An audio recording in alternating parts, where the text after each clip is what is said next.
I finally got my first keyboard. Let's see, how's some. I don't know, it's MX Blues. Since these are MX Blues, maybe I should, switch them out for a different switch. I'm looking for something like Topre. Now that was the saga of every single person that probably had ever joined the keyboard community, hearing about how terrible Cherry Blues are. But these are not any normal Cherry Blues. They are tactile only cherries. Just hear the sound. And they're quiet. So for most people looking for keyboards, they would hear something called Topre. What Topre is, it's practically, quote unquote, called the greatest rubber dome key switch of all time. And Cherry Blues are considered one of the worst. But yet, with enough modding, you can make a Cherry Blue or any equivalent clone to be as good as a Topre switch for really cheap. Well, what is the feel of Topre? Essentially, it's kind of stiff at the top, then it goes into a rounded bump, then a small tactile peak appears when the upstroke comes. So it's really hard to tell weightings because of how it's built, but it's ultra tactile. And thanks to this, it creates it to be ultra quiet as well. It's known as a really great key switch for coders. So that's some facts about the Topre switch. Now let's get into modding. Depending on when it's Gateron, Cherry, you only need a switch opener, which comes in a lot of budget mechanical keyboards. But if it's an Otomu switch, then you do need to buy a key switch puller, a Otomu key switch puller, or you could use a sharp, thin blade of a knife, but I don't recommend that as I tried to at least got 3 cuts on my finger that have healed, but still, it's terrible. So that's some precautions. Yeah, so here's how to do the mod. Now, opening a key switch isn't a tedious process with tools. So what you want to do is that if it's Cherry or Gateron, you can kind of see these, these little, clamps. With a switch opener, you can pull these out, but for Otomus, which are extremely tight, and these clamps, you got to use a sharper tool or buy a set of, switch openers.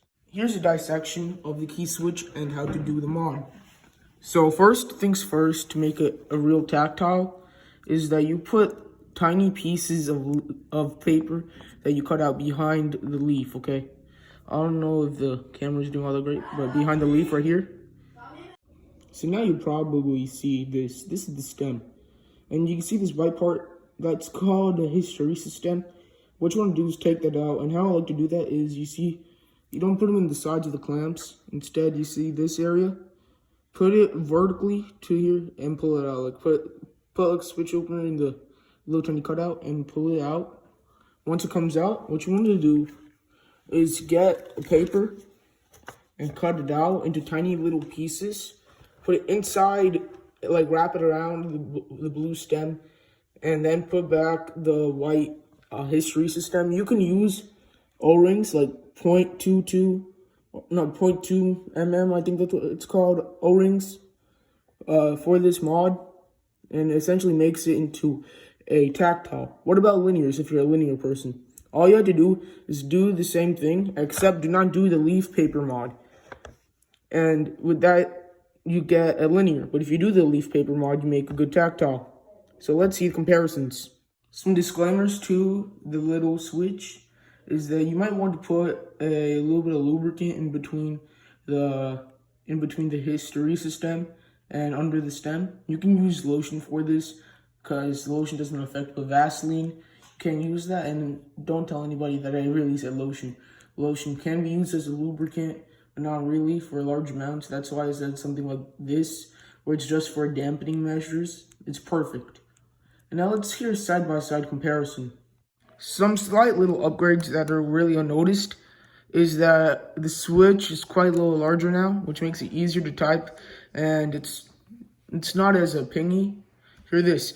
Normally there will be some ping in the downstroke, but no, there's no ping. So that's pretty good. For gaming, it's really responsive, really fast of a switch. It's very good for gaming, but you might want to, try to get used to it for gaming, because if you're a typist, these are better suited for that. And let's hear a side-by-side comparison right now. Now, here is the normal one. Against loudness and rattle. And here's the downstroke rattle. Yeah, I don't know if I can pick it up, but yeah, it's definitely there. Now for a linear modded one.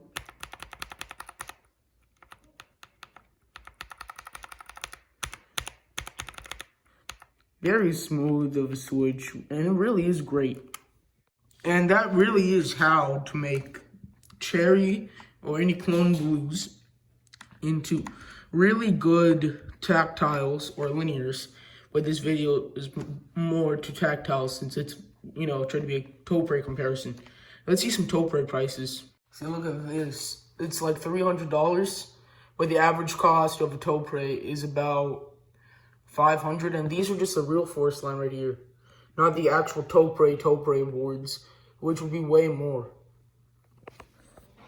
And since you really don't need any extra parts, depending on what keyboard you get, you can get like a $30 keyboard and then spend $0 to make it even better. So it's like 1/10%.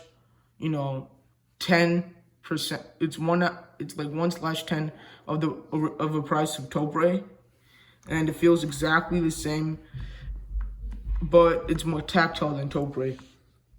And that's all. Enjoy.